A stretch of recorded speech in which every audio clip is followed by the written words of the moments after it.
And I'm Chaitanya. I will be the trainer for you the next 45 days of classes, AWS classes. So what we are going to learn in the AWS and all the things that we will learn. First of all, the agenda of today's classes will be what is cloud, and the second one is so what is the cloud services, or else what are the cloud services that we have to understand these concepts.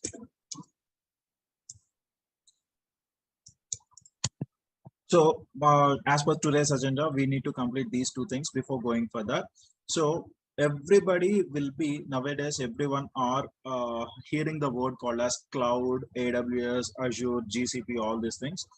Now, if you see here, what is meant by cloud? Before you understand these things, you need to have a brief looking towards your infrastructure. So before you learn about cloud, or else what cloud is actually.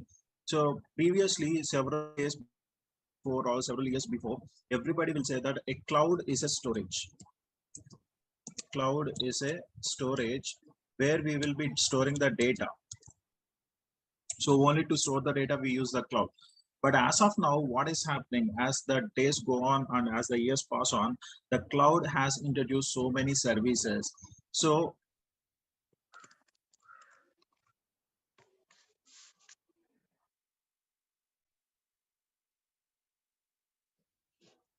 we will discuss about that.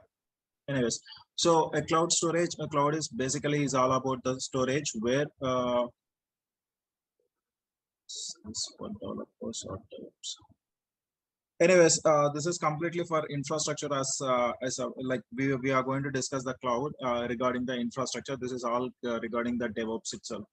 So if you are learning, it is completely only about AWS. We are not discussing about the DevOps. Whatever the course that you are learning in the next 45 days, that will be completely about AWS only. It is not for the DevOps. So the DevOps classes are different. Okay. So you are a certified AWS developers. That's fine. So then these classes are not meant for this. So you are looking for this. Anyways, we will discuss about that. We will bring it out. Anyways, in the last 20 minutes of the time, last 10 minutes of the time will be for your questionnaire. We will discuss all about all those things. But as of now, let us dive into the concepts that we are going to discuss. Okay. Anyways, coming back to the next one. Yep. Nothing much. That's fine. I will try to clear out all your doubts. Whoever are having any doubts regarding the cloud, we will discuss about all those doubts in the next last 10 minutes of the session, where we are going to end at the time of ending of the session. We will discuss about all those things. Don't worry. Now, when we go back to this, everybody are thinking that the cloud is a storage. In the previous days, everybody are thinking that the cloud is a storage. Simply, if I have to say, the best example, so many people will take as Google Drive, or else OneDrive, or else somewhere like Microsoft Drive. So anything will comes under the cloud storage. They will thinking about that I can store the data into the cloud. But later on, what happened? The cloud has introduced so many services, and before we go for the AWS, first of all, you need to understand why we require cloud. What is the necessity that each and every company nowadays, what is the necessity that each and every company are looking forward for cloud? So so every startup company, or also every small range of companies are looking for cloud engineers, or also MMs is also nowadays looking for the cloud engineers. What is the necessity for that? So before going for all those things, if you are an engineer, if you are an engineer in working in any IT firm, so everybody knows that for running the IT services, you need to have servers. So you need to have the servers, and you need to have network, and then you need to have the security appliances or all security devices. All these things you need to have. The collaboration of all these things, the collaboration of servers, network, and security, all these things will comes under a particular locality, or else particular what I can say, particular room of servers. Then that is called as a data center, where we are going to install all our servers. So servers, networking, and security. So what is meant by a data center? So if you need to understand this before going for the cloud, we need to understand the data center architecture. What is meant by data center?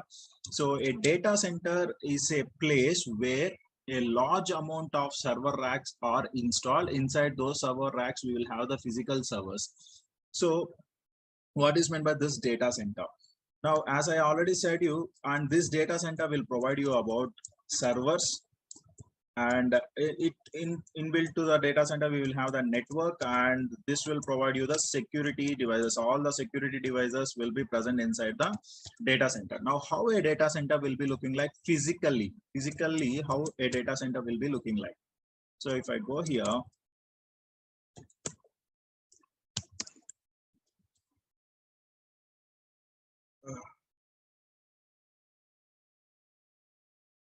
just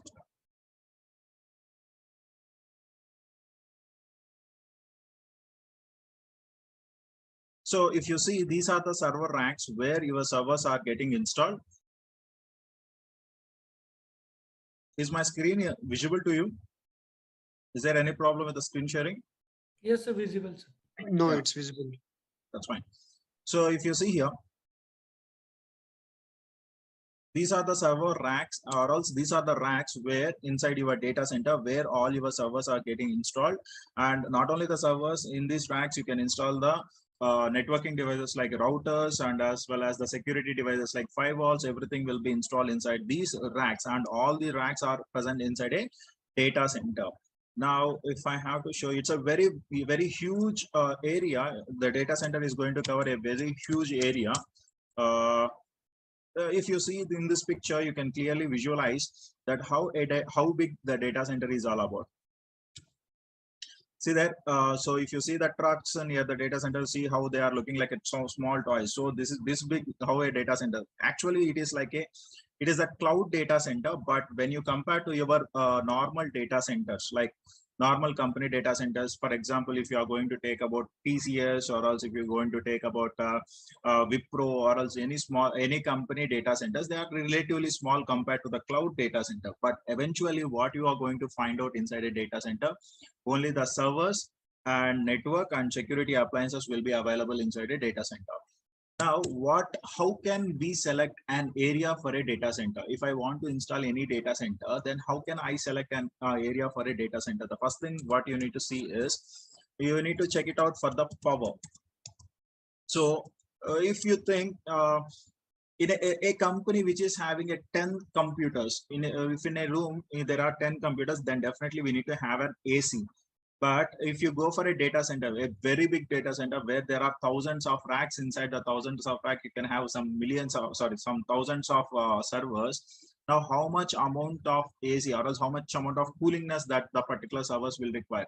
And regarding that, how much amount of power that a data center requires? So we need to have high power availability, so that the data center will get power from two substations. From two substations without any power loss. If at all one substation is down, then we can get the power from the another substation, so that continuous power supply will be available for the data center, and as well as it will have around 3 days of power backup. A data center will have 3 days of power backup, and that is how we can maintain continuity in the power thing. And the next one is the second one, and the most important one is networking.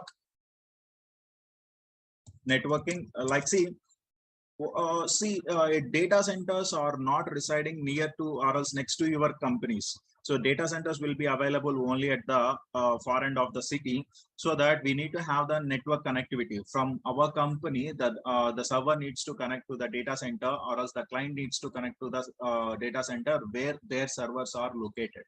So how they are going to connect? If at all there is no network connectivity, it is impossible to connect to the data center. So definitely we need to have a network connectivity that can be done by your data center. And the next one is, first of all, we need to check out the climatic conditions also, and we climatic conditions, like what are previously within 20 to 30 years, is there any disaster occurred at that particular location? If there are any disasters, then the data center will not be installed at that particular location. So if there is no disasters are occurred, or else less frequently any disasters are occurred, then that can be selected as a perfect area for installing the data center. And as well as transport facility. So why we require this transport facility? And not only that, we need to have, so every 5 to 6 years the equipment will be changing. Obviously we have to change the servers, or else obviously we need to go for the maintenance of the servers. Everything will be done. So within 5 to 6 years we need to have all the changes. For that we need to have the transport facility available very near to the data center. Of course the data centers has to be installed far end of the city, but still we need to have the connectivity through the all ways of transport. And as well as equipment requirement, as I already said you that every 5 years we need to change the data center or else data center equipment. Then definitely we need to have all these things ready. So why we require all this? Why we require the data centers? What is the necessity of a data center? Like, hope you understand that what are the necessities that we have, or else what are the precautions that we have to take whenever we are installing any data center. Now, after installing the data center, my data will be transferred between the companies and to the customers. Now, if I have to install this data center, which is very, very big in scale, I need to have very huge amount of investment that I have to do on a particular data center. If I am a small scale industry, or else if I am running a small scale firm, then how can I go for this type of data center? Is that feasible for me? For example, there is a company where there are only 5 to 6 employees are there. They are trying to work it on a particular application, and they want to deploy the application on a particular server, which is about a very startup industry. So for a startup industry, is that recommended to have the servers, these many number of servers and this many number of what I can say, how much amount you are going to spend on the servers is not feasible for a startup company. So what is the main thing that we have to overcome without spending the cost, without having this much amount of cost? How can I go for that? Now that there comes a picture of cloud. So this is how your cloud will be introduced for the small scale industries. What is meant by a cloud?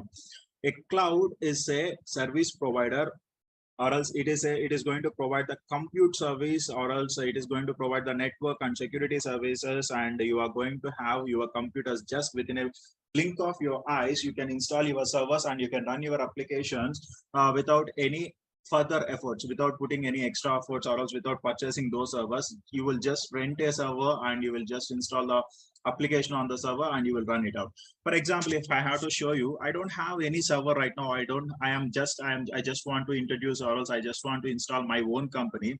So I will go to aws.amazon.com. From here I will log into my console. I will just install a server.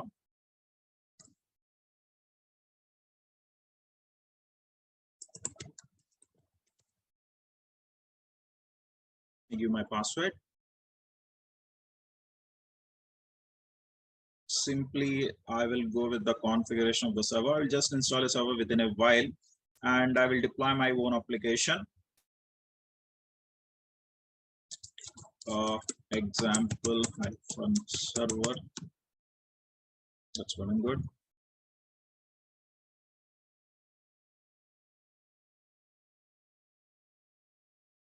Now I'll select this instance.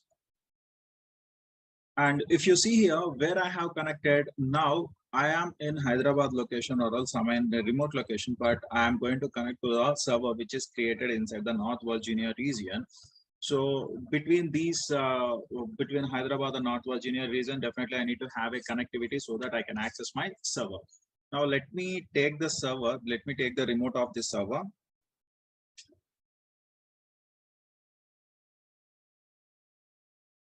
Okay.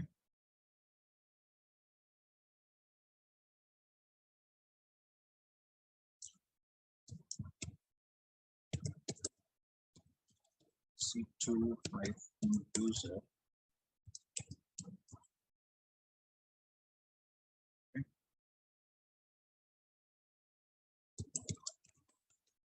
You can come to know about all those things. Don't worry about that. But still, now you are able to access your server.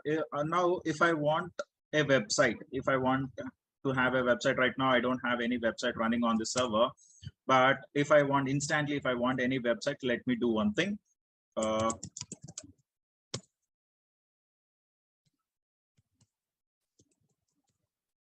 How yum update y install nginx.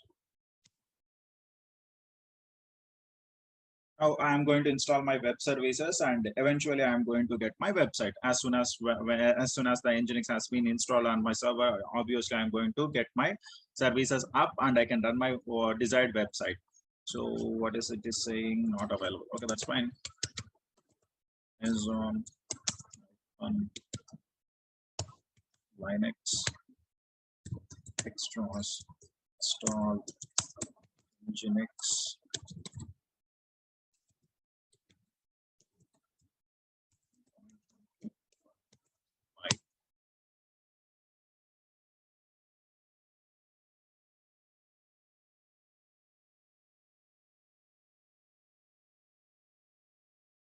Okay, systemctl start nginx. Now my services has been started. Now if I refresh this, if you see here, I got my website. Instantly I'm getting my services up and running. So I don't require anything. I don't need to bother about my servers. I don't need to bother about the networking, and I don't need to bother about the operating system that has been running, whether it has been installed properly or not. Is there any monitoring that I have to do? I don't need to bother all these things. Just I have installed my server, and I just install my services, and I'm running the services on that particular server. So I'm able to work it out instantly. But if I want to change this, now if you see here, I got a website like welcome to nginx. I will just make it a small change. Nano/user share nginx html index.html.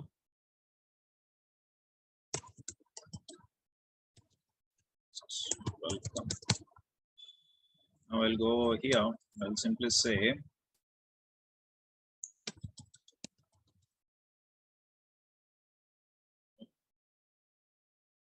welcome to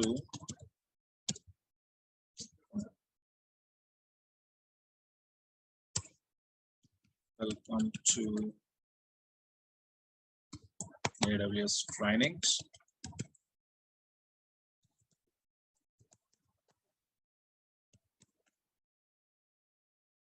When I refresh this, automatically the website has been updated like this. So that what is happening here in the back end, what is happening? So I have just deployed a server, and from the server I deployed a service so that it is instantly accessible by each and every person. Now, if you take this URL and if you search in your mobile phone also, you can access this service.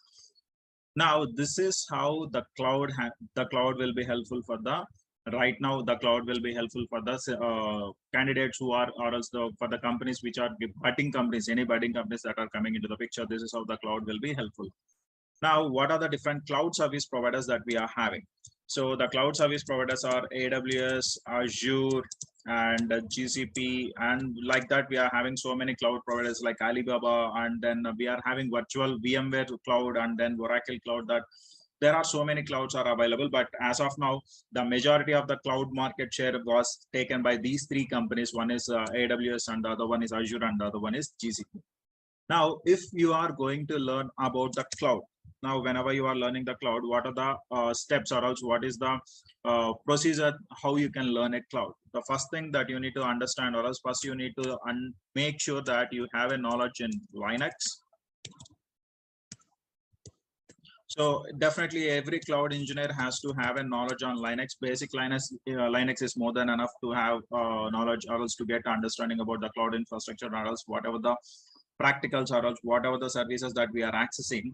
Majority of the services will be taken care by the Linux operating system itself. So you need to have a basic understanding about the Linux, and then you need to have any one cloud. So basically you need to have an understanding about any one cloud. First of all, you need to start your career by learning any one cloud, that is either AWS or else Azure. I'm not saying you to learn about, definitely you have to have an understanding. First, you need to learn AWS, and then you need to go for Azure.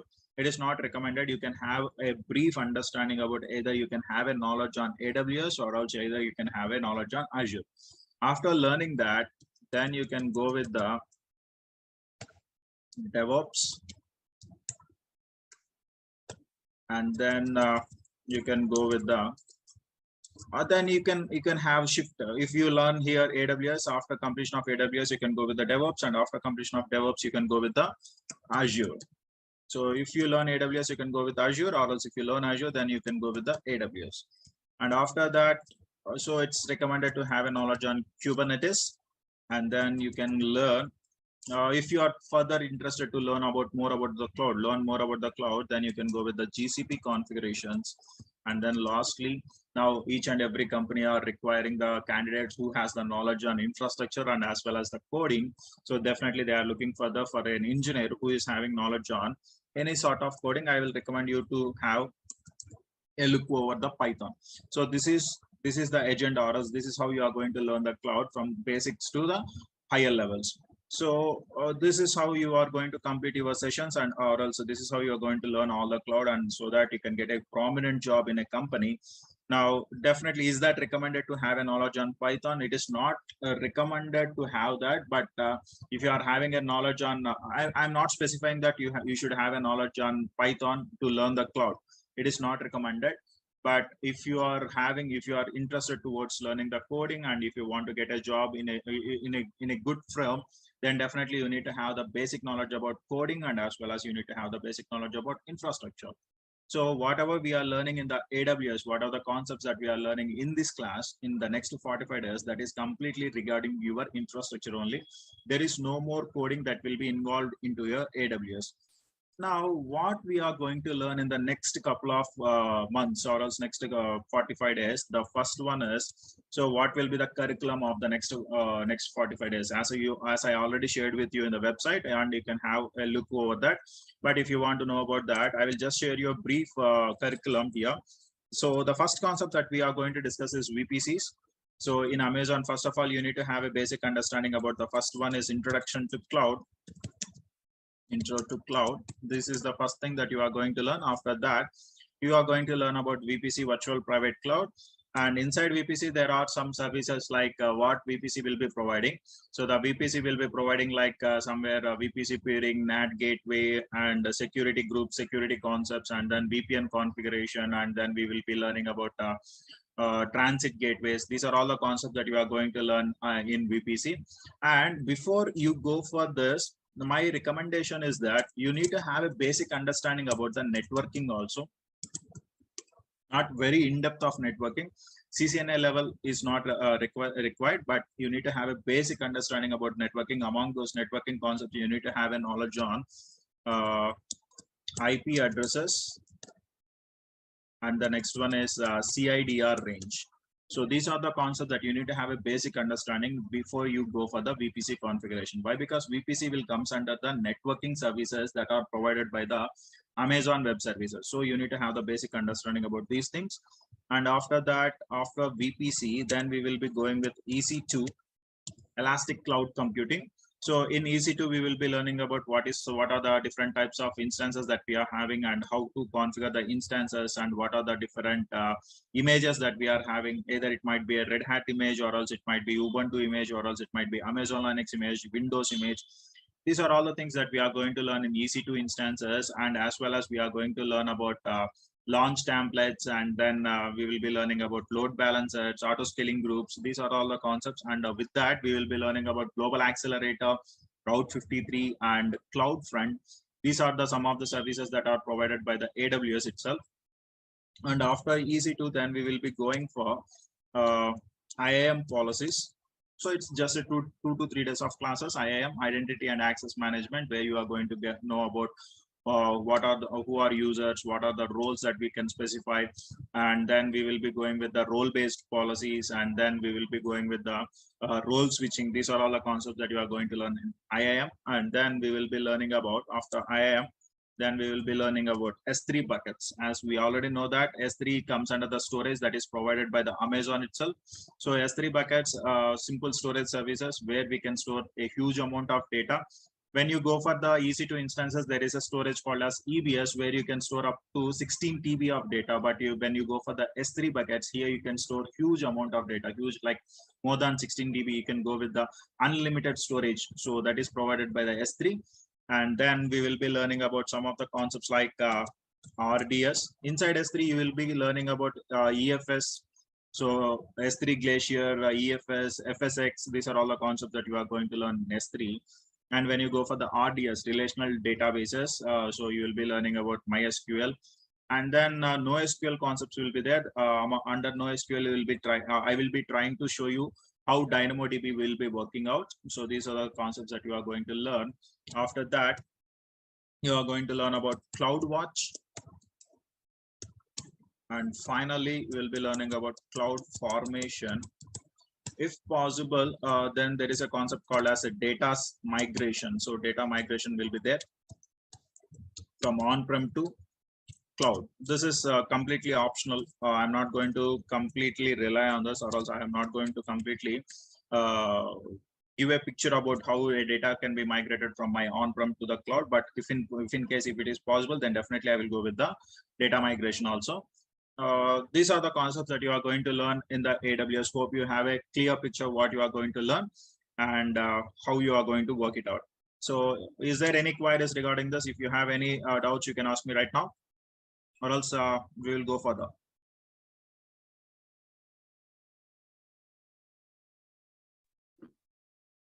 Yes, Pradeep, we will have the practical hands-on, whatever the concepts that we are telling that you are going to learn, that will be completely practical related. I am not going to share any theory part.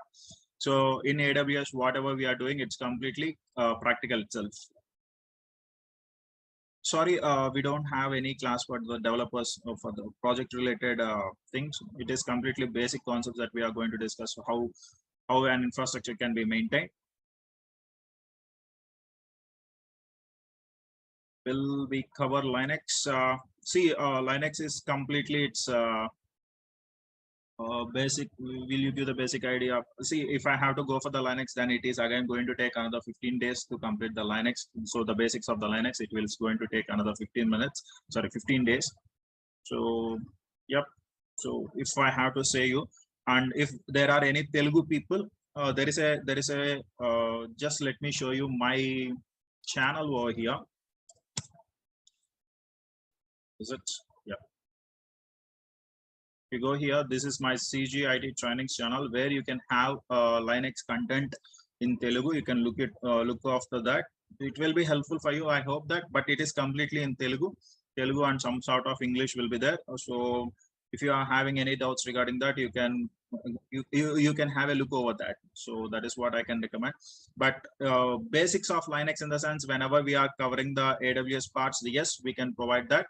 But compared to the next one, it's pretty difficult to have the classes going on with the same Linux concepts. If I have to cover the Linux and then I have to come to the AWS, then it is again going to take another 15 days of burden. If it is okay, then we can go further. Still any questions, any queries? Solution architect. If you are a solution architect, then I don't recommend you, but yep, if you want to check it out through practicals, how we are going to learn the AWS through practicals, then yes, you can have a look over that. I'm not recommending you to this. And the next question you are asking is sports. Do you provide material for AWS exam questions? Any material for AWS exam questions? So AWS exam questions, you can go through the AWS website where you can find out the exam questions. I will show you at the end of the session. You don't need to worry about that. AWS Lambda, yes, you are going to learn about AWS Lambda, but I am not saying that this is completely cloud administration. Yes, it is completely the cloud administration what you are going to learn. It is completely regarding how servers are deployed and how servers are maintained, how can we manage the services, like how to install or else how to create a particular web page, or else how to create a web application, and what are the different services that are provided by the AWS to run a particular IT firm. So yes, it is completely cloud administration. It will comes under complete cloud administration. how this course will be helpful for Oracle DBA. This course, Oracle DBA, it is not for this database administration. We are not going to provide, like, see, this is all comes under AWS Glue, Apache, Airflow covered here. No, I can simply say that I cannot, whatever the covering topics I have already mentioned about that. I didn't specify about AWS Glue and Apache. So yes, it is not there. Will you cover shell No. scripting in this course? No. Will you cover shell scripting? The shell scripting will comes under the Linux, and as well as when at the time of DevOps learning, you can have, I can cover the shell scripting. Right now, it is purely AWS, so we are concentrating more on AWS only. Python developers, see, Python developers, if you want to have an idea towards the infrastructure related thing, now if you are deploying any applications in any servers, how the servers will be functioning, what are the phases of deployment, and what are the different problems that an infrastructure will be provided, yes, it will be helpful for the Python developers also, if you are really interested towards learning about the operations team. So if at all, if you're a developer, you need to know how an operations team will be working. Yes, it might be helpful for you. What are the AWS certification possibly I can plan? You can plan AWS associate level certifications. Associate. Let me show you one thing.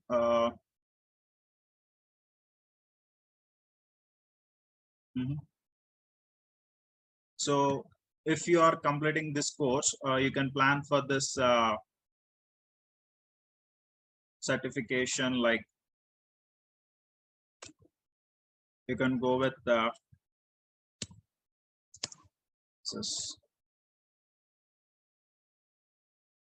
excuse me, just give me a second.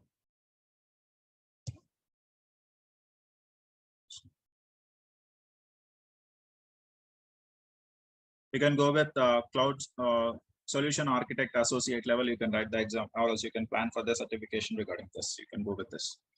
Or else, if at all, if you are having any knowledge about prior knowledge about Python or else any coding, then you can go with the developer, and then you can go with the sysops administrator. These are the three levels of three associate levels, so you can plan for. See, Django is not covered in. Sorry. Django and AWS, which is the best suitable for Python? Why you are asking the Python questions in AWS classes? This is completely AWS. We are not Django and Python. Django is a framework that is available in Python, not in AWS. So please, if you are having any questions regarding the Python, or else it is not completely for developers. So if you are having any questions related to, I already said you that Glue will not be provided. Yes.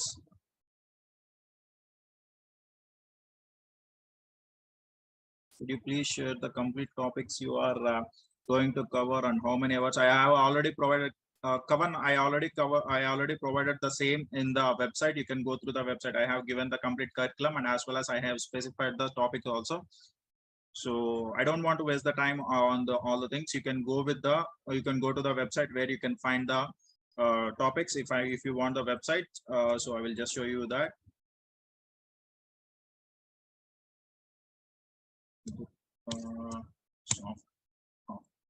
Now, if you go to this website, here you can have the curriculum where you have registered.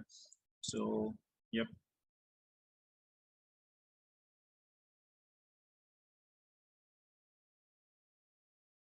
You can have the clear-cut curriculum, how many days it is going to take, and what are the different topics that we are going to cover in this, and all the things will be available right over here. So, this is not the questions that you need to ask at this point of time. Will I get a job after this course? I don't recommend you to have the job only with the AWS. Then definitely you need to have the knowledge on both AWS and DevOps. So majority of the companies are looking for the engineers, but to learn DevOps, definitely you need to have the basic understanding about the AWS. So you need to have both, so AWS and DevOps. So by combination of these two courses, yes, definitely you will get a job. And I don't have the basic knowledge on Linux. I think you will provide, right? See, again, I am repeating. So if you don't have the Linux knowledge, okay, that's fine. But the basics concepts you cannot be covered. Why? Because again, I am saying you, it's a time constraint. I have to complete the course within, if at all, if I have to complete the course within 45 to 60 days, then definitely you need to have the basic knowledge about Linux. If you don't have, you can go through the go through my channel. You can have that. You can have the basic concepts only. You don't require much amount of much knowledge about the Linux, like administration level, like a pro. You don't require that. So let me do one thing. I will ping you at the right of my class. Anyways, still CGIT trainings. You can search it out.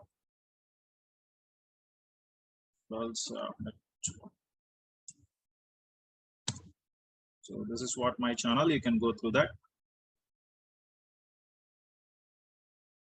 You will be having the basic concepts about the Linux, not in depth about that in the channel. Yes, it's a regular class, and yeah, when I go for this, just let me complete this. So our class timings will be 7 to 8 and 7 to 8 a.m. every day from Monday to Friday. Monday to Friday, the classes will be there, and weekends will be off. Weekends you don't have that. So that's about your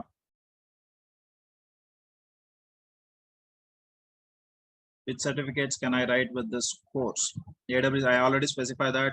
I don't want to repeat it. Without dumps, yes, you can find the dumps in the websites of AWS. You don't need to worry about that. Dumps are not required for the writing the exam, any exam. But anyways, if you want the dumps, then you can have it. So you don't need to worry about all those things. No dumps will be provided. And this is my, you can go through that if you want to learn about Linux. Yes. Any other questions regarding, don't go for the Python programming and all the things. We are not going to discuss about the Python programming. I am clearly, again, I am saying you that we are completely into the infrastructure as a service. After that, we are not going to discuss anything regarding the programming itself.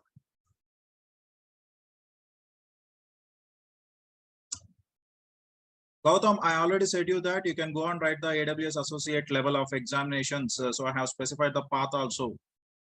So can I pass? That completely depends upon your hand. I cannot say that you will 100% you will have the pass percentage as 100%. Why? Because it's completely on your practical knowledge and on your theoretical knowledge what you are going to learn.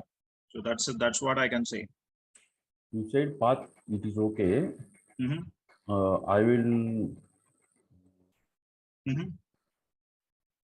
Which certificate can associate level certificate? I already said you. Associate level, there is three Solution. I have given you the clear picture. You are having the three levels of certifications. One is the AWS Solution Architect Associate, Developer, and Systems Administrator. Among those three certification, you can pass AWS Solution Architect Associate level. Okay, with this course, I can pass Solutions Architect. Yes. Okay. Any queries regarding other things? I hope that everything is clear right now. If you don't mind, please take my screen and look at it. Actually, I'm searching for cloud course. Please, it's not a one-to-one session. I can have the session at the time of at the end of the session. I will definitely let you know about that. But as of now, we have to discuss about. I have to go for the another queries. So hope everything is clear. Is there any doubts regarding that? Now, what I'm telling is, I already attended some other institutions demo class. They shared some course content that is very huge. They are telling that 26 tools in 2 months. So, if you do, I am looking for your advice. Actually, I have a great belief in Durga Sir and his institution. So, I am asking your view on that course. I can take that course or this course. We will talk it in a one-to-one session. If you don't mind, we will discuss about that, please. Okay, thank you so much. Yeah. When will you talk? I will ping you within like after the completion of the class. Definitely, I will ping you on that. Okay. Thank you so much. Guys, will you provide the recorded session right like every class? Yes, recorded videos will be available for you at any at all the sessions of the recorded videos will be available for you. Don't worry about that. And this course has offline or online. Actually, right now we are connected through online, so that I can say this course will be online. And if you at all, if you want anything, you can come to the Durga Soft, which is located in Hyderabad. That's what if you want the offline. But as of now, this is completely online itself. Yes. Okay, fine. So that's about your queries. Hope you understand the queries. Is there further delays or else further things we will discuss in the later on sessions when we are going further into the classes. And as of now, I can clearly say that no programming or else no coding will be involved in the AWS training. It's purely infrastructure related training that you are going to get, and what are the different services that are provided by the Amazon Web Services, and how we are going to work on the Amazon services, what are the basic concepts that we are going to cover, everything will be there. That is completely regarding your infrastructure only. You don't have anything regarding the programming. So no programming languages are required, no Python language, no coding is required to learn the AWS, but a little bit of JSON is required, where we are going to cover in the cloud formation, that I can make you understand at the time of IAM policies and all the things. I will try to make sure that you are able to understand all these things. Hope you understand this. And still, so that's about what you are going to learn in next couple of months. And these are the topics that we are going to cover. And tomorrow we'll be starting the new class. So tomorrow we will be starting about what is meant by IaaS, what is meant by PaaS, and what is SAS, and what are the different types of clouds, and how we are going to create an AWS account. And then we will be covering all these small things after the completion of the class. Then the first three demos are the free demos. You don't need to worry about that. And afterwards, from Monday onwards, whatever the classes are going to commence, that classes will be completely, whoever the students that are registered into the course, they will be having the complete sessions for that. And finally, that is what I want to make it out. And the course content has mentioned on the Durgasoft portal, everything will be covered. Yes, of course, whatever the content that has been mentioned on the Durgasoft portal will be covered. Is the same link do we need to use to join? Yes, of course, you need to join. So the same link you need to have. Okay. So whatever the course content that is provided on the Durgasoft portal, as I already showed you the website and what are the contents that we are going to cover, you can go through this, so that whatever the topics that I have specified over there will be covered in the next couple of months. You don't need to worry about all those things. Okay. Can I get any course completion certificate after this? That can be set by the Durgasoft management team. You can contact the management team at the time of payment. They can give you the clear cut picture about that. You don't need to worry about the course complete certifications. Yes, all the things you will get. Don't worry. So hope you understand the session. Finally, what I want to say is welcome to Durgasoft. And yes, from tomorrow onwards, we are going to dive into the new concepts, what you are going to learn, new concepts or else new world of the cloud you are going to learn. And then you will be understanding a few more concepts regarding the cloud infrastructure only. What is meant by VPC, what is meant by EC2, what is meant by EBS, what is meant by S3, what is meant by CloudWatch, RDS, DynamoDB, S3 buckets, IAM policies. These are all the concepts that you are going to learn. Am I clear on that? Is there any queries regarding anything like Python coding or else anything you want to ask? You can ask me right now.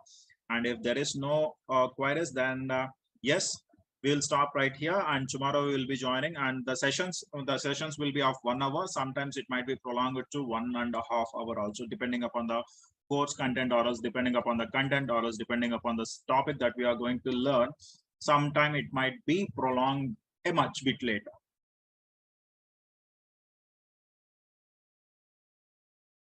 Yes, you can get the recording of this class also. I hope that we will provide this demos also, so you don't need to worry about that.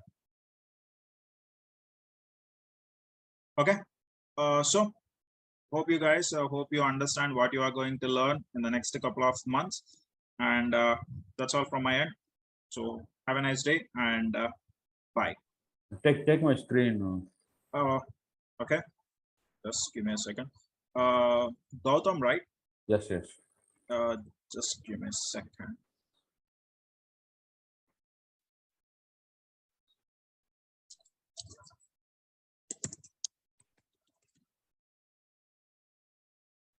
Can you ping me on this? Yeah. Just give me a second.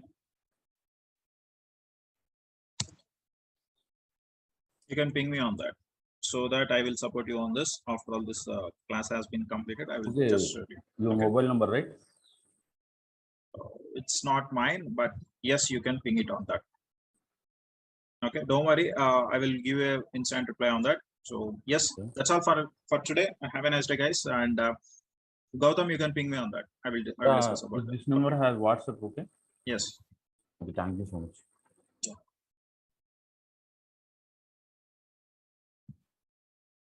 Thank you, guys. We will see in the next class. Bye.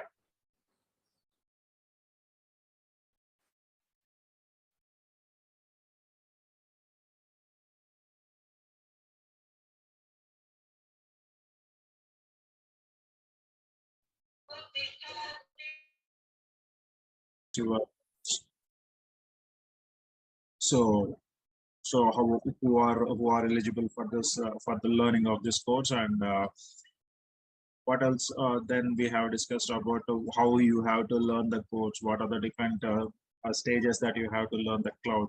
So first of all, you have to complete Linux, and then you have to go for AWS, and then you have to go for DevOps, and then you have Kubernetes. This is what we discussed, what is the path of learning cloud. And then we discussed about what else, and just I have given us some clarification regarding your uh, cloud and all the things. So what are the scenarios that we have to take, and I have given you some curriculum regarding your cloud. And now today we will be discussing about as we have already discussed about the cloud, what is meant by cloud and all the things.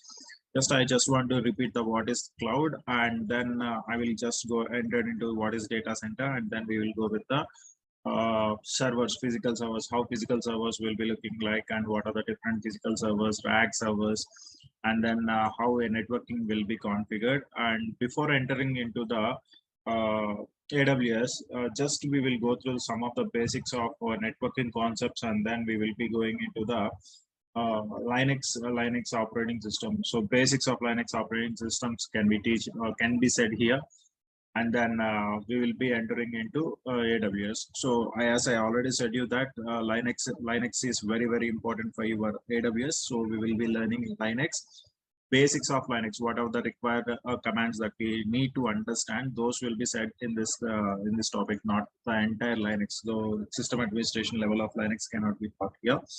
So what are the basic commands, how we have to access some of the commands, and what are the required commands that we need to understand understand to have a knowledge on AWS, that we will be learning in this class. Not only in this class, in the next class also we are going to understand about the networking concepts and Linux itself. So I need to say you about what is meant by cloud. Here, a cloud, everybody will think that cloud is a storage, but as I am saying you that the cloud can provide you different services remotely. So a cloud is an infrastructure provider which can provide you different types of infrastructure services like servers, and where you can install databases and applications in that servers. So again, I am repeating that a cloud is an infrastructure provider which will provide the servers and networking concepts, and inside that servers you can install the databases and applications, whatever your requirement are there. So this is about the cloud. So is cloud is physically present, or else whether it's an imaginary thing? So if I have to say you, so cloud is a physical data center. So what is this physical data center? As we already discussed in the last class, what is meant by a data center? A data center is a place where you will have a large number of servers are assembled. So what is this? What is meant by a large number of servers assembled? So a data center is a place where large number of servers are assembled. So how servers will be assembled inside a data center?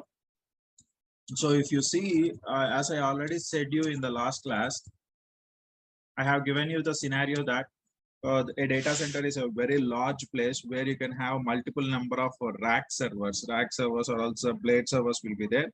So how these rack servers will be looking like, I already given you an example. If I go back here, so You see here, this is how your data center will be looking like. A huge amount of servers will be assembled. This is how your rack servers will be there, and these racks will have an server. So these racks will consisting of physical servers, and as well as these racks will have the networking related devices like Cisco routers or Juniper routers, and in this racks we can configure the firewalls like Barracuda firewall, or also whatever the another type of Fortinet firewalls. All these devices will be connected over here. Now, how a physical server will be looking like. So just give it for an example, if you go for HP Gen 10 server, so this is how a physical rack server will be looking like. Yeah. So this is the rear view of your server where you will have all the hard disks are assembled. And this is, if I have to show you, I will show you this. This is the best example. Over there.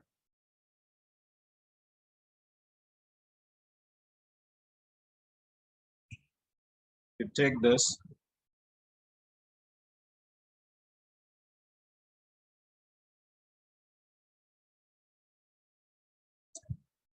Now, this is how your physical server will be looking like. This is the HP Gen 10 server where this is the front end. So if you can see this, here you can see the green lights are blinking. All these green lights are indicating to your hard disk. And this is the rear view of your server where these are all the hard disk, what I can say a hard disk base where you can install all the hard disks. And these are all about your LAN ports where you can connect your networking cables. And this is about your power supply, and this is the serial port, and this is your power supply channel. So these are the fans which will be cooling your server, and these are your this is the VGA cable which can be connected to your monitor. So this is how your servers will be looking like, and these servers are clamped to your racks. So as I already said you that in data center you will have the racks. So if I have to show you server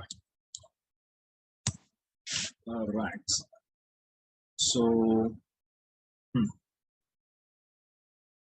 this is how your server racks will be looking like inside a data center. So yeah, this is how your servers, or else this is how your racks will be available inside the data center where all the servers are clamped into your racks. So just like your wardrobes, how your wardrobes are looking like, in the same manner your racks will be looking like this. So in this server we will be implementing some of the virtualization concepts. There is a concept called as virtualization. Inside that virtual machines we are going to deploy the operating system, and inside that operating system we are going to deploy our application. So if I have to say you, I will show you a small diagram. So there is a very big area. This is the area where suppose if you think this is my data center. Inside my data center there will be racks. This is about your server rack. This is how your server rack will be. Inside the server rack you will be having multiple physical servers. So if you think this is the physical server, and not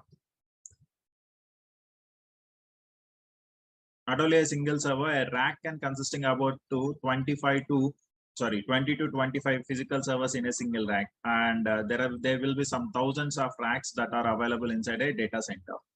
So this is how your servers will be there, and inside these servers you will have virtual machines. You can come to know about these virtual machines. You don't worry about that. So this is a virtual machine inside, and again you will have multiple virtual machines.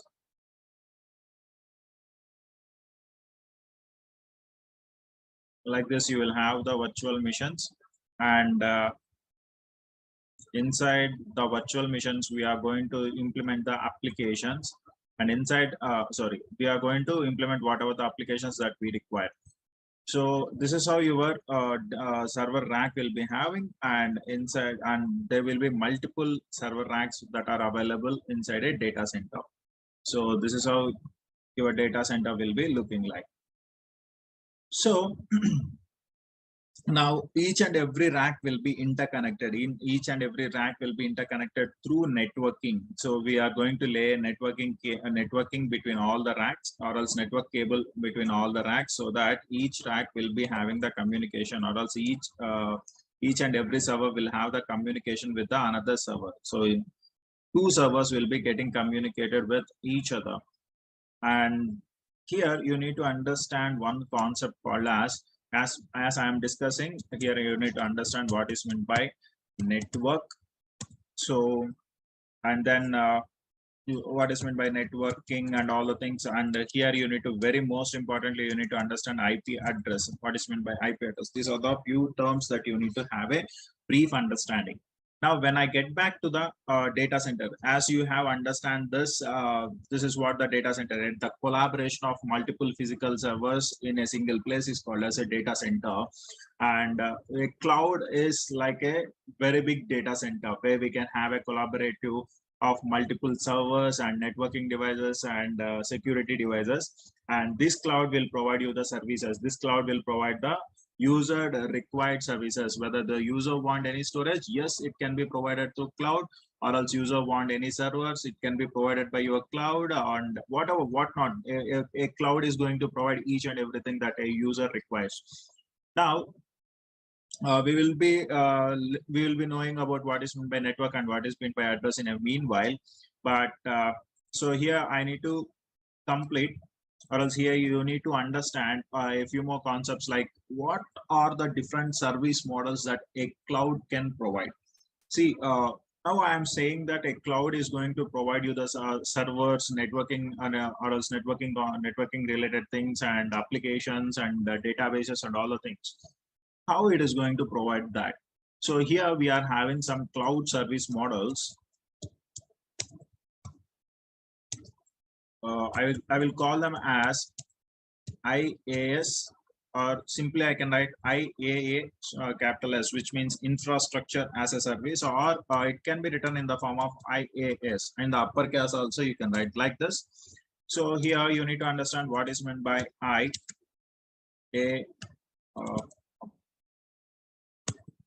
yes. So infrastructure as a service.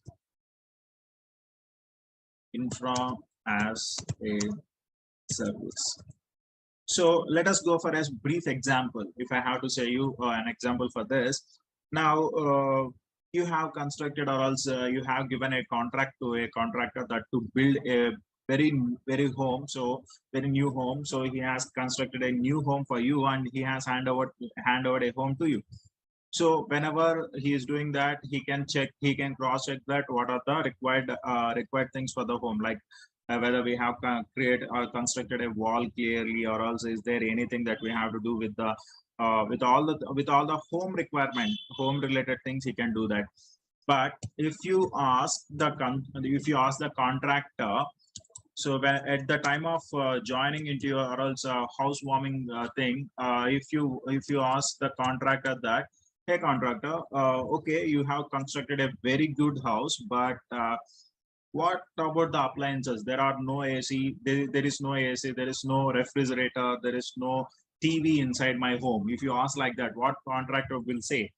Obviously he's going to say that, hey mate, that is not my work to do. So my work is to construct a home for you. I have constructed a beautiful home for you, but the application related things, like whatever you want a refrigerator, that's your thing to purchase it, or else if you want a TV, that's your thing to purchase. That is not my thing. So my work is to construct a home for you. I have done my work, and remaining like applications and all the things, that's your responsibility. So in the same manner, as like the same scenario in IaaS also, infrastructure as a service also, uh, so the service provider, whoever are the cloud service providers are there, either it might be AWS, or else it might be Azure, any service provider. So in the infrastructure as a service, they are going to provide you the infrastructure. So what is meant by infrastructure? So here the infrastructure is nothing but they are going to provide you the servers, network, and somewhere like data, so network and security, security. So these are the things that they will be providing. And inside the servers, if you want to launch SQL application, or else if you want to launch Python application, MySQL application, Postgres application, that's completely depending upon the user requirement. That doesn't bother, that doesn't have anything to do with the infrastructure as a service. So if you go and ask the service provider, hey mate, I have created a server inside your cloud, but you are not providing SQL inside that server. So obviously AWS or else any service provider is going to say you that thank you for contacting, but that's not my responsibility to provide the application also. It's your responsibility as you have chosen IaaS. So it's not my responsibility to give the applications for you. It's completely your responsibility. If you want to install Nginx, or else if you want to run Python, or else if you want to run MySQL, that's completely related to you. So whatever you want to do, you can do that. But this is the silly question which you are asking because you have opted for infrastructure as a service. So what I can do now, if at all, if I want the applications should be installed inside the server. So if I have to show you an example for this, let me go back here. I will be logging into my AWS account.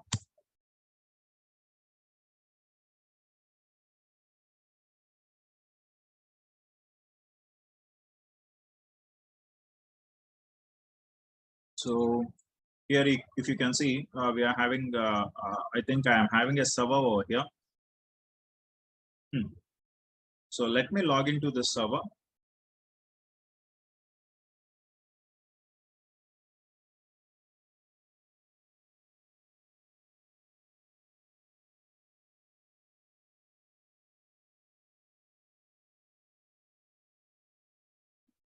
Am I able to log into that? Just give me a second.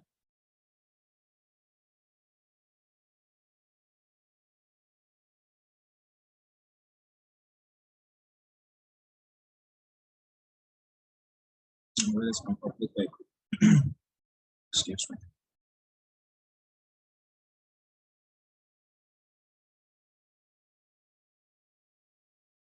Once we complete this, once we complete the basic things, then I will show you what are the lab requirements, what are the softwares that you want to have to understand AWS. So what are the different softwares like Putty?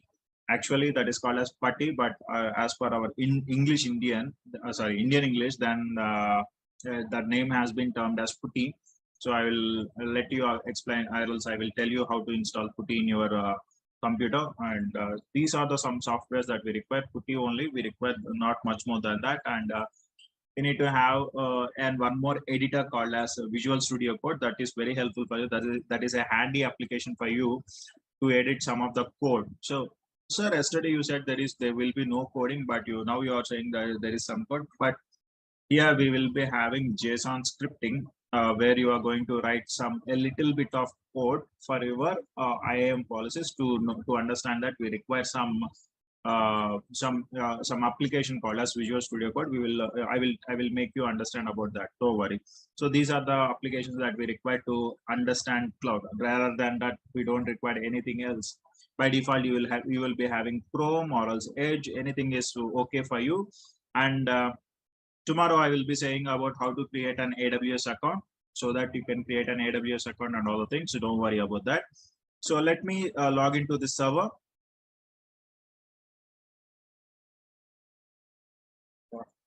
So open to server.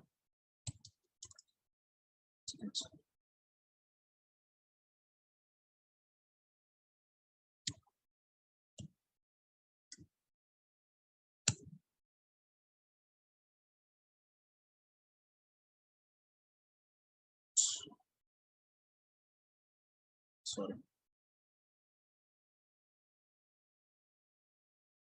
It's the error that I got. Right. Yeah. Okay. Now, if you see here, now when I give the IP address of this server in my URL or also in my address box, if I give like this, now what I am going to get, I am going to get the server, whatever the service that you want to reach, you are unable to reach to that particular service. So the site cannot be reached. Why? Because I don't have any website that is installed in my server. So now what I'm going to do here is, let me show you. So as I already said you, they will provide, or else the service providers will provide me the infrastructure only, which means that they will provide the servers, they will provide the networking, and they will provide the security only. They are not going to provide any application related things. So if you want to go for that, then it's our responsibility to have installing. So if I want to convert this as a web server, just I will go for, let me do one thing, apt install nginx -y. Now when I do that, so automatically my server will be converted as a web server. So I can provide the web services from this server. Let us have a look into that. Now when I refresh this, see that I got a website like welcome to nginx, which means that I have deployed an application called as nginx, so that my server has become a web server. Now if I want to install SQL, it is my responsibility to install the application. So this is what I can say you. I can simply say you about IaaS. So IaaS means infrastructure as a service, where they are going to provide only the infrastructure, and remaining concepts are all regarding our things. So an engineer has to work it on whether I have to convert the server into a web server, or else an application server, or else any database server. That's completely depends upon the user thing. Now the second one is, I hope that you understand about IaaS, and the second one is PaaS. So what is meant by PaaS? PaaS means platform as a service. Platform as a service. So here you are going to request for the platform. So if you want to have a database like MySQL or else PostgreSQL, you are just going to going for the console like RDS console, and you are going to select whatever the database that you want to install in your console. You will just go to that particular service and you will install that particular service. So the best example which I can show you here is, let me go back here.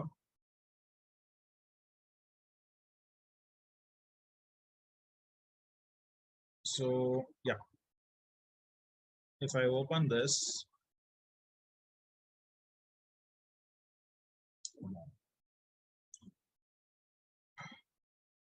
so RDS, yes, if you here I'm just going to select which type of operating system, or else which type of database I require. I will select create database, and it is going to show me a wide variety of databases which I want to install in my cloud. So it is going to ask me whether you want to install Amazon Aurora, MySQL, MariaDB, PostgreSQL, Oracle, and SQL Server. So see, some of the candidates in your company might know about MySQL, and some might be knowing about PostgreSQL. One client will ask that I want to deploy my server, or else I want to deploy my database inside an Oracle database, or else I want to take a database like Postgres database. That completely depends upon the user requirement. So if you want MySQL, you can select MySQL, and you can deploy that particular database. Now here what you are doing, you are selecting the platform, you are selecting the application. Just you want the MySQL database, yes, you are selecting, but you are not working on servers. So here if you see in this phase, you are working on the servers, you are creating a server, and inside that server you are installing the application. But here if you see that you are not going to create any server, you are just going to select the database, and that inside the and you need to understand that we are not going to select any server where this database will be installed. By default, cloud service provider will have will have a thinking that this database should be installed in a particular server. Either it might be a Linux server or Windows server. We are not going to select the platform, which means we are not going to select any operating system, which operating system this database has to be installed. We are just selecting the database. So this is like a service apartment. I think you know what is meant by a service apartment. Can anybody what is meant by can anybody tell me what is meant by service apartment?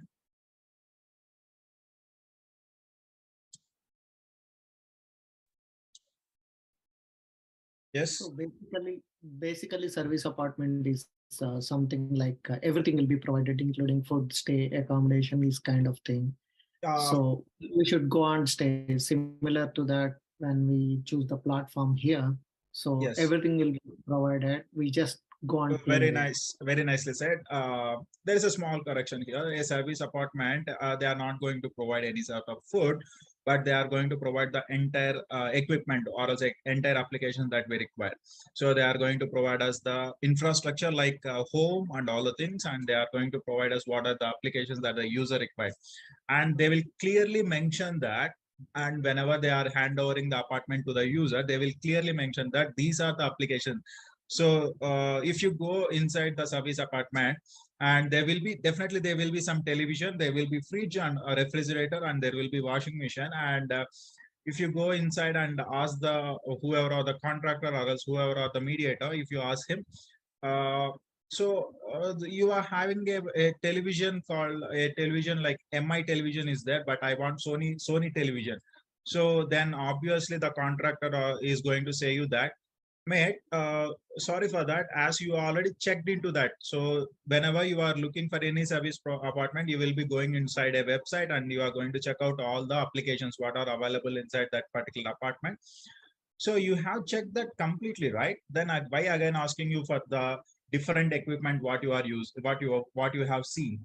So you have seen that we are going to provide you the this particular television and this particular brand of AC and this particular brand of refrigerator. You have seen and you have accepted all the terms. Now you when you come here, you are asking for the different terms. We are not going to provide you.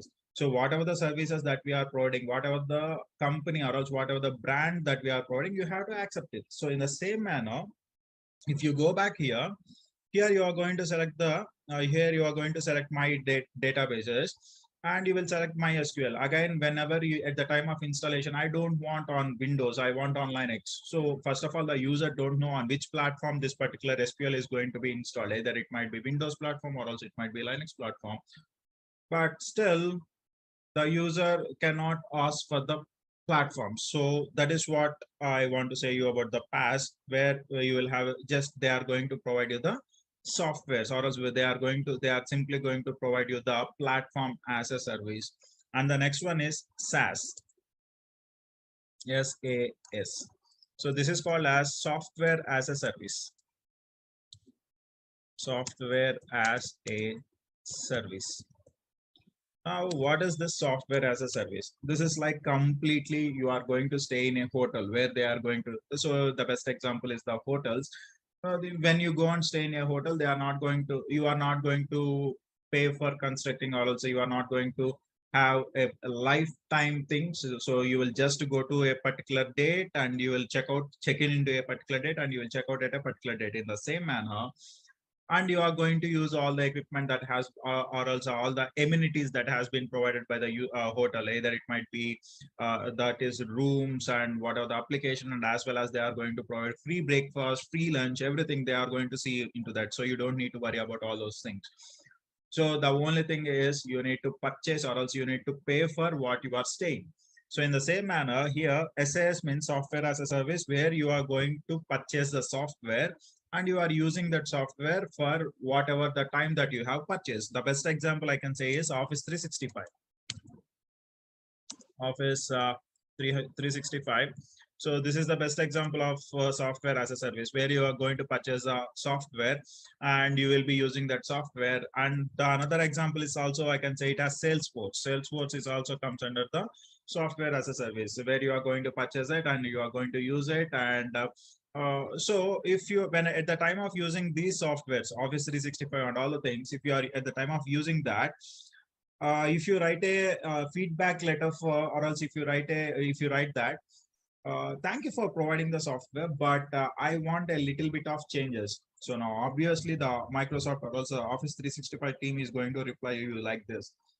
So whatever the software that we have provided, use it. We are not going to add anything else, but thank you for your feedback, and we will be updating that in the next update. So this is what the reply that they will be providing. So you have to use what they have given. That's it, and you don't have a chance to modify that.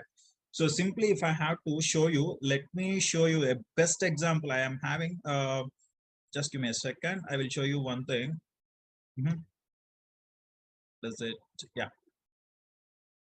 If I go here, this particular diagram will brief you about what is on-site, what is IaaS, what is PaaS, and what is SaaS. If you see here so what is blue? Here the blue represent you manage, whatever the user manages, and the orange or else red represents that service provider managers. Whoever are the service providers, say that it might be cloud service provider, what they are going to manage.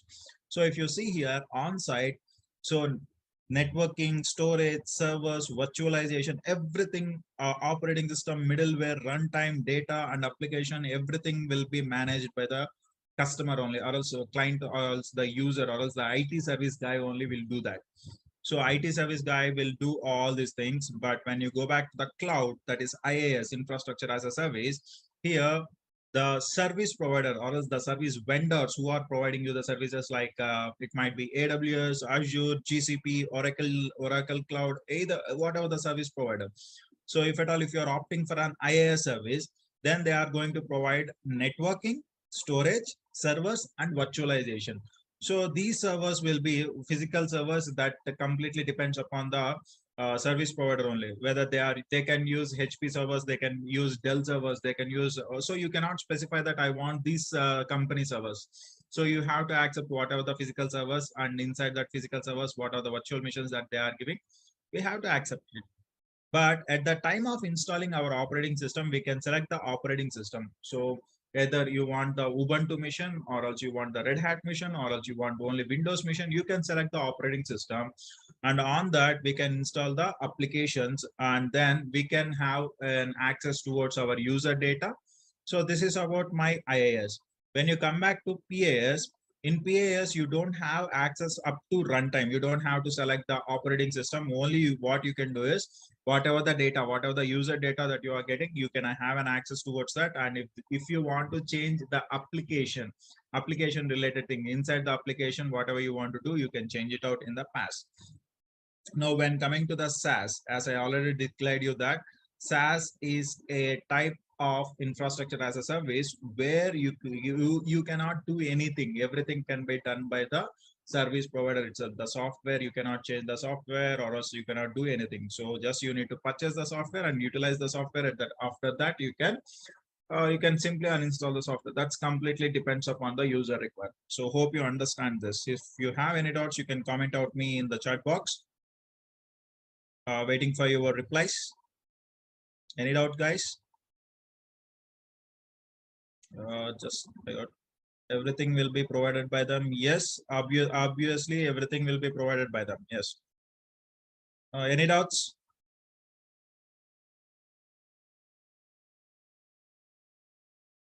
You can type in the chat box. I'm waiting for your reply, guys.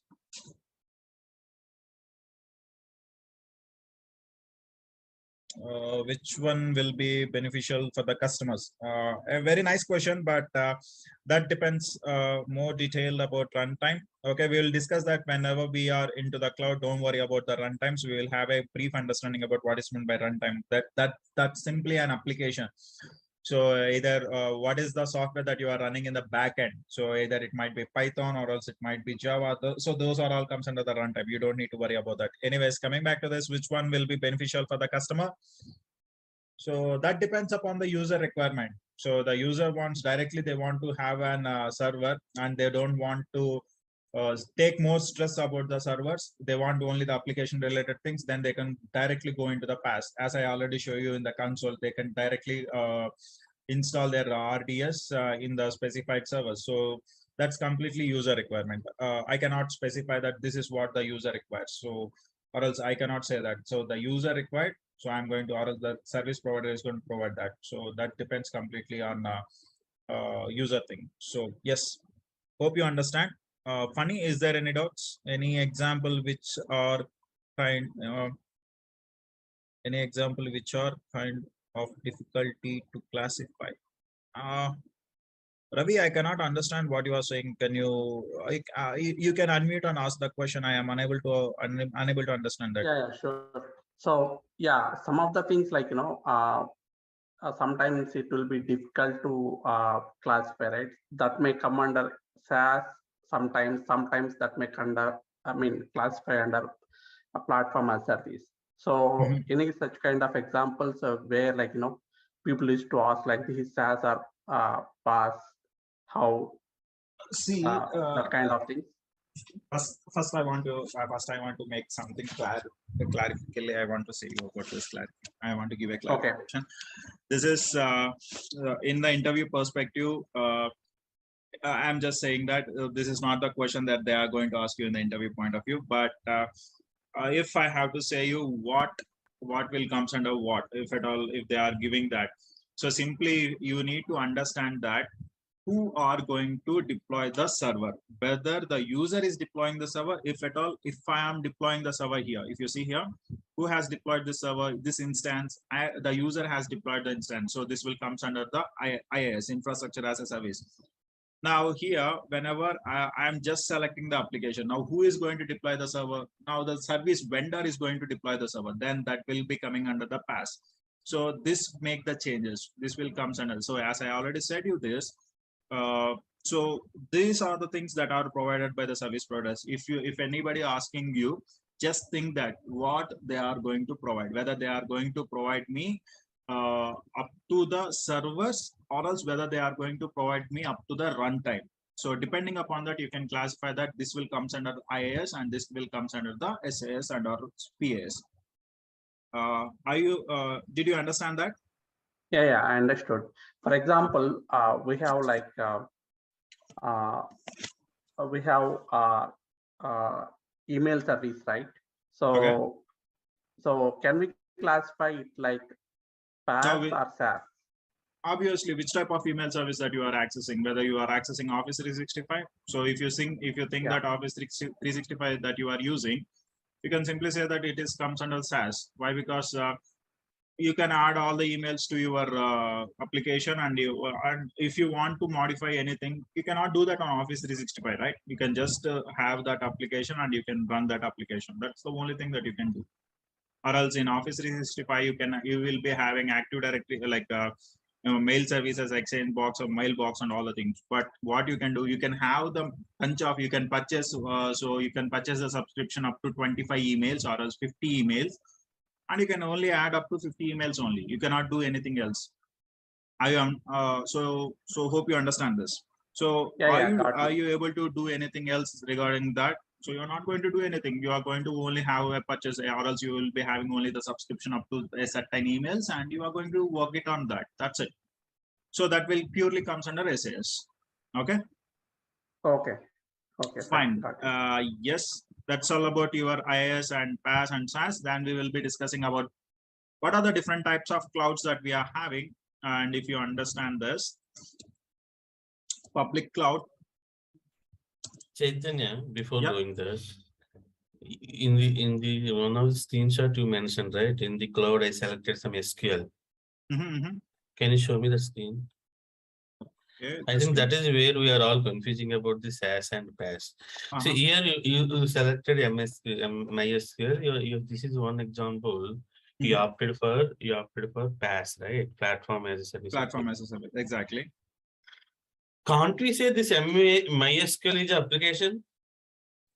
Of course, it's an application only. But in PaaS, in the diagram in PaaS, in the diagram you mentioned, right? Application won't be provided to the PaaS. It's in blue. Yeah. But in the I understand that. One thing I want to show you is that you are going to select about the application, right? Yeah. Now, when you select this application in MySQL, whatever the data that you are entering, who will be entering the data, whether automatically the service provider will give the data, or else the user has to provide the data for the database. Actually, MySQL is a database, right? Yeah. So inside, it's like a DBMS, right? Yeah. It's a database management service. Okay. Yeah. So who has to provide the data? Obviously, the user has to provide the data. Okay. Yeah. Now, if you see here, what I am saying, the data will be provided by the manager. Also, who will be providing that? User will be providing the data. Okay. Now, if I select this application, MySQL application, inside this MySQL application, I am going to provide my data, whatever the user given. So if I have a login page and the login page is connected to MySQL, now the user is going to give the data, right? So that data can be accessed by the IT service guy. Whoever has deployed this MySQL, I can access that. So you will understand this whenever we go for the MySQL services also. Don't worry about that. But as of now, who will be accessing that? If you want to modify any data also, you can do the modification. Okay. Now, when we come back to the SaaS, software as a service, here you cannot see what the user data. So whatever the user data has given, you cannot see that. You can just give the username and password. That's it. You cannot modify anything. You cannot enter into the application and you cannot modify that. But in MySQL, yes, you can enter into this MySQL with the help of SQL Workbench client, and you can modify the data, whatever we have given that. So we can enter into this. Okay. Yeah. Still, it is confusing. Yeah. It looks like understanding, and in the other side, it's like confusing because only that word application is confusing. So yeah, I understand that. Don't worry about this. We will discuss about in depth whenever we go for the RDS, relational databases. I will make sure that you will have a clear cut understanding. Don't worry. We are having a very good practical on this. Okay. Yeah. Yes, there is one more question I got, that is the same services will be provided by other cloud service. Of course, so the same services will be so we will not have any control on the options that are in red. Yeah, of course, you don't have any control over the options that are in red. So the same services. So this is related to the I'm just specifying it for the cloud. So these are the service models that are provided by the cloud. I am not specifying that these are the service models that are specified by the AWS, or else these are not the service models that are provided by the Azure. So I am saying you, these are the service models of the cloud. Cloud means that you will have the AWS, you will have the Azure, you will have GCP, everything. So these are the service models that are provided by the any n number of service providers, whoever are providing you the cloud. So everything in the red or else everything in the orange can be not handled by the users. So it is completely handled by the service providers, whoever are the service vendors are there, they are going to provide that. So you don't need to worry about these things. Yes.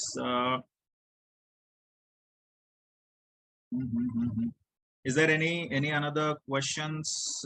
Hope you understand. Funny, is that clear? Fine. Okay. Now, when we go back to this, what are the different types of cloud? I will just go for a briefing about this, and then we can wind up the session here. So public cloud, and we will be having private cloud, and we'll be having hybrid cloud.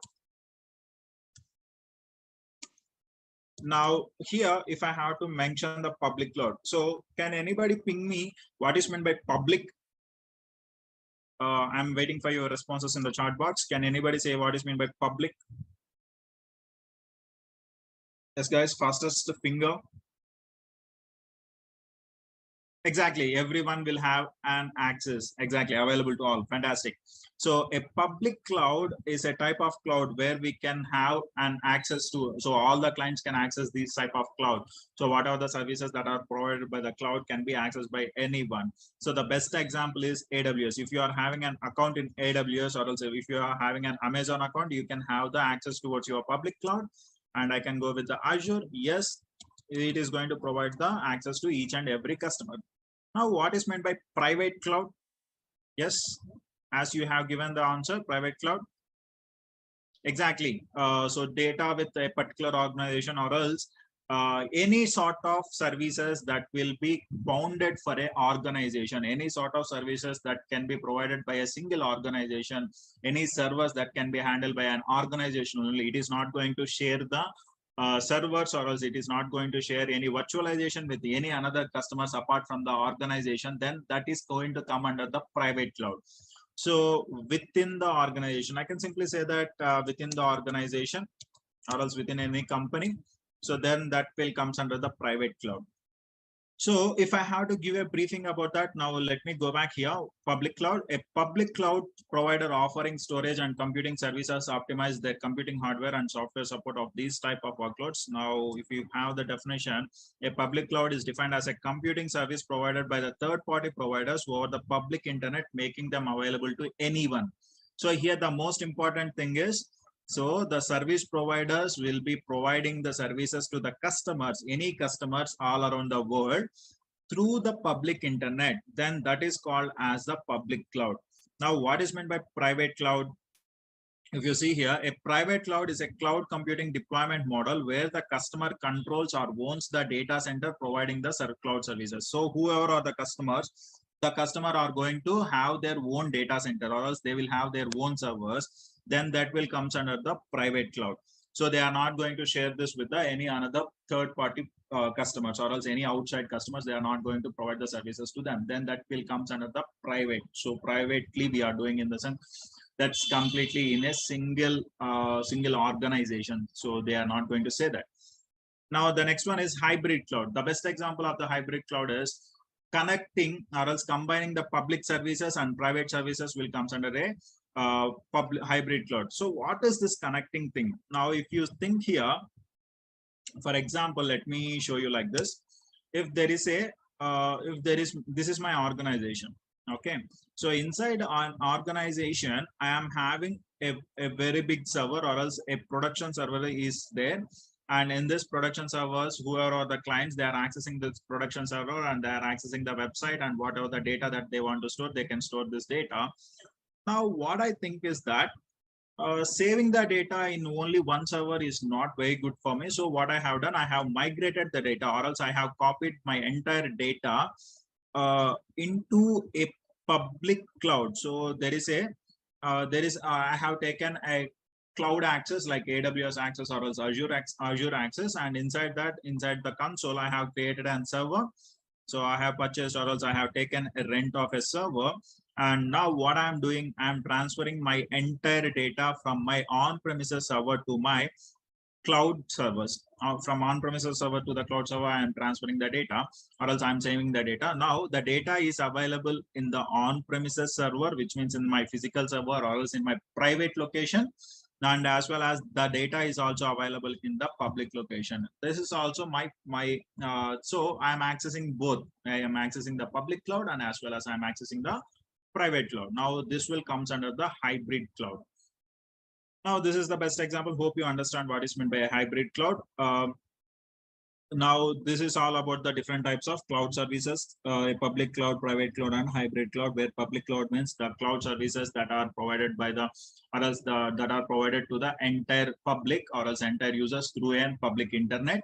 And a private cloud is a cloud service that are provided within an organization, then that is called as a private cloud.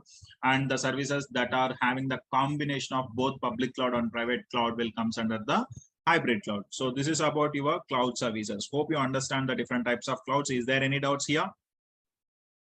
Yes, expecting an reply from in the chat box. Hope everything is clear. Is there any doubts? Okay, fantastic. Can you give me some examples? So the best example of public cloud is, as I have given you, AWS and Azure and all the things. And for the private cloud, Alibaba will also comes under the public cloud itself. Alibaba. And if you want the best example, let me go here.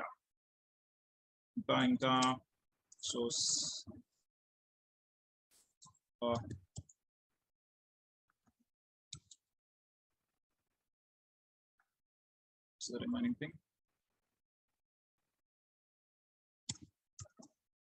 Private cloud. So if you go here, so what are the different private cloud? The company that provides the IBM systems, IBM storage, this will comes under the private cloud, and NetApp, and these are all comes under the.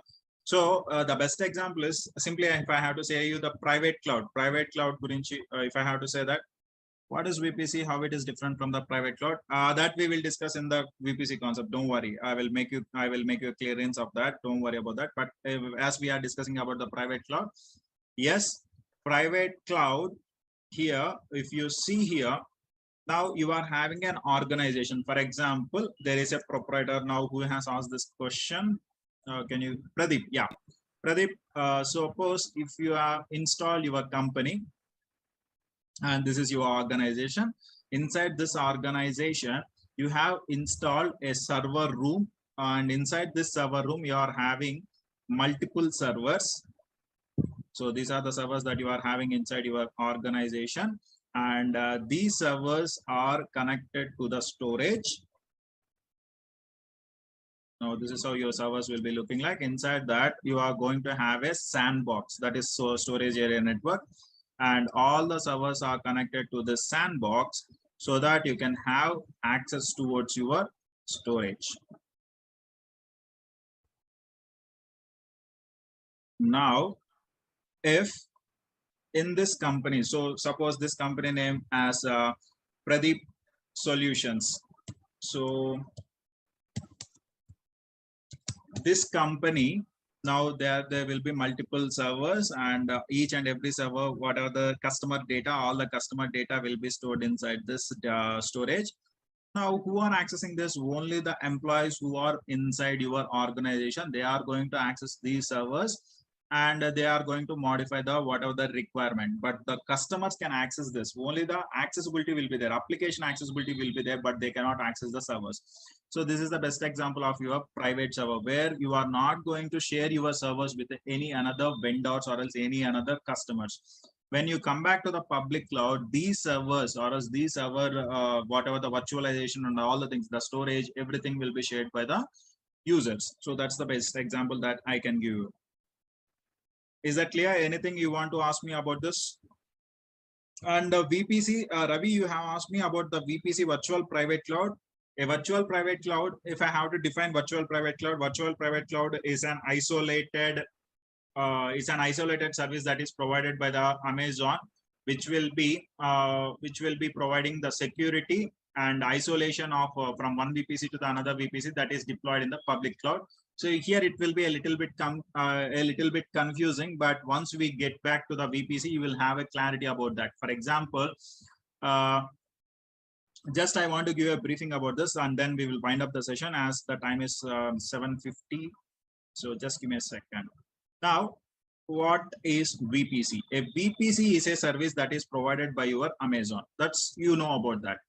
Now, for example, Amazon is a public service, which means that there will be several companies which are taking or else which are having access towards this public cloud. Now, what you are going to do, you will be installing your servers in this AWS or else in the Amazon. So for example, this is these are the servers that are provided, or else these are the servers that will be having access for the Ola company. Now, the Uber company, which is there, Uber. Now this Uber company is also going to take servers inside your Amazon.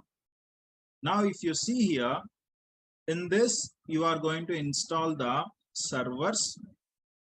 So these are the Ola servers. For example, if as of time being, just think that these are the Ola servers. Now, in the same manner, Uber is also going to have their servers in the same vendor, with the same vendor, who is that Amazon, who with the same service provider. Now, if you see here, which type of service it is? It's a public service, which means that everyone can have their servers inside the Amazon. It's well and good. Now, my question is, if Ola and Uber both are the competitors and both are having access towards the public server. Now, if they are having the access towards the public server, if they are not isolated, which means that one server is not isolated with the another server, which means that what is meant by isolation, that should not have any part of communication with the another. So one server should not have the communication with the another server, which means that if these two are not isolated, then what will be happening? Now both the servers will have the communication, and there might be a chance of security threat. So some of the data can be accessed by the Ola, and some of the data can be accessed by the Uber. Now here comes the concept called as VPC. Here what happens? There will be a virtual private cloud where it is going to isolate these servers belongs to this particular organizations, and these servers belong to this particular organization. So we do not combine these two servers, and these two servers should not have the communication. So there comes the virtual private cloud, which means that you are going to deploy your servers in the public cloud, but still they will be acting like a private cloud. If you see here, these servers belongs to Ola only, which means that those service or else those people will be accessing these servers. Whoever are the Ola employees, they can access these servers, and these servers can be accessed by only the Uber employees. So here you are going to have the isolation, which means that one company servers will not be communicating with the another company servers. So this is called as your virtual private cloud, which is deployed inside your public cloud. Is that clear? Is there any doubts? Ravi? So we will be having an in-depth analysis. We will be having a practical towards this VPC in the next upcoming classes. You don't need to worry about that. You can have a clear-cut understanding about that. But as of now, is that clear? Do you have any doubt regarding this? Yeah, it is clear. Regarding resources, like it won't be sharing any resources, right? No resources will be shared between one VPC to the another VPC until the user requests. Okay.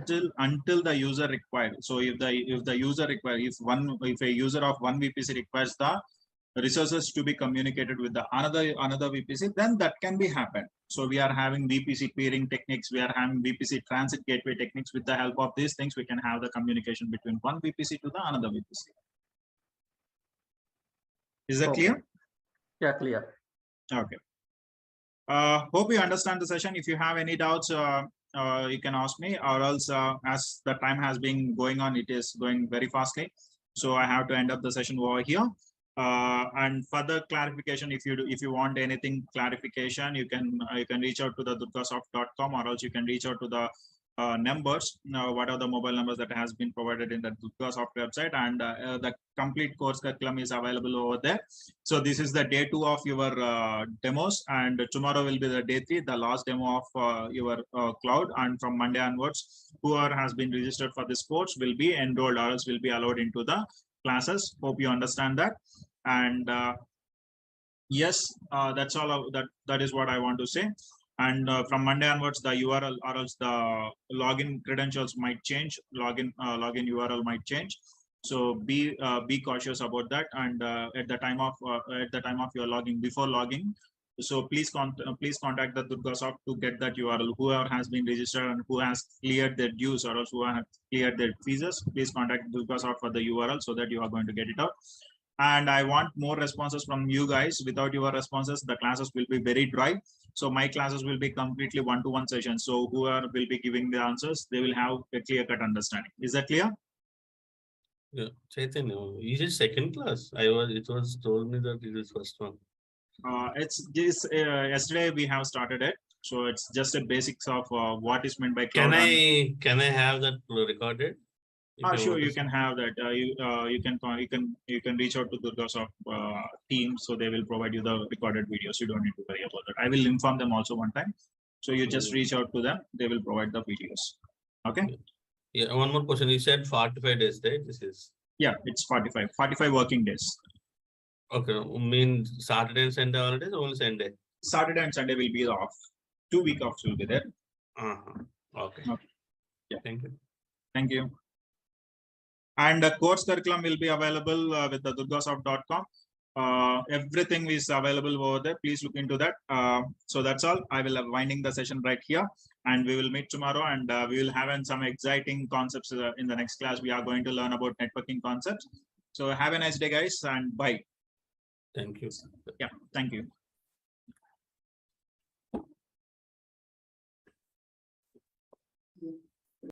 And I'm Chaitanya. I will be the trainer for you the next 45 days of classes, AWS classes. So what we are going to learn in the AWS and all the things that we will learn. First of all, the agenda of today's classes will be what is cloud. And the second one is so what is the cloud services, or else what are the cloud services that we have to understand these concepts.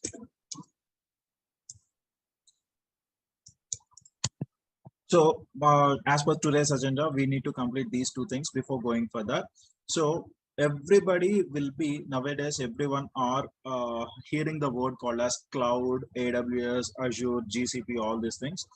Now, if you see here, what is meant by cloud? Before you understand these things, you need to have a brief looking towards your infrastructure. So before you learn about cloud or else what cloud is actually, so previously several years before or several years before, everybody will say that a cloud is a storage. Cloud is a storage where we will be storing the data. So only to store the data we use the cloud. But as of now, what is happening as the days go on and as the years pass on, the cloud has introduced so many services. So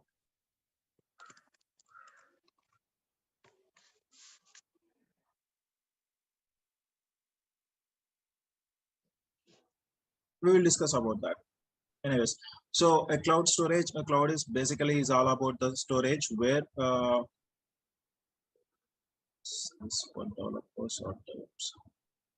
anyways, this is completely for infrastructure like we are going to discuss the cloud regarding the infrastructure. This is all regarding the DevOps itself. So if you are learning, it is completely only about AWS. We are not discussing about the DevOps. Whatever the course that you are learning in the next 45 days, that will be completely about AWS only. It is not for the DevOps. So the DevOps classes are different. Okay. So you are a certified AWS developers. That's fine. So then these classes are not meant for this. So you are looking for this. Anyways, we will discuss about that. We will bring it out. Anyways, in the last 20 minutes of the time, last 10 minutes of the time will be for your questionnaire. We will discuss all about all those things. But as of now, let us dive into the concepts that we are going to discuss. Okay. Anyways, coming back to the next one. Yep. Nothing much. That's fine. I will try to clear out all your doubts. Whoever are having any doubts regarding the cloud, we will discuss about all those doubts in the last 10 minutes of the session, where we are going to end at the time of ending of the session. We will discuss about all those things. Don't worry. Now, when we go back to this, everybody are thinking that the cloud is a storage. In the previous days, everybody are thinking that the cloud is a storage. Simply, if I have to say, the best example, so many people will take as Google Drive or else OneDrive or else somewhere like Microsoft Drive. So anything will comes under the cloud storage. They will thinking about that I can store the data into the cloud. But later on, what happened? The cloud has introduced so many services, and before we go for the AWS, first of all, you need to understand why we require cloud. What is the necessity that each and every company nowadays? What is the necessity that each and every company are looking forward for cloud? So, every startup company or also every small range of companies are looking for cloud engineers, or also MMs is also nowadays looking for the cloud engineers. What is the necessity for that?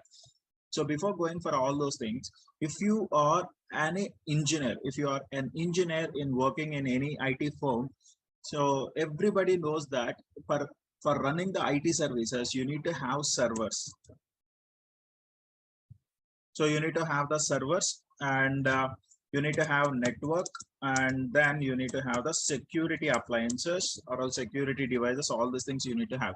The collaboration of all these things, the collaboration of servers, network and security, all these things will comes under a particular locality or else particular what I can say, particular room of servers. Then that is called as a data center, where we are going to install all our servers.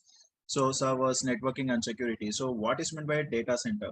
So if you need to understand this before going for the cloud, we need to understand the data center architecture. What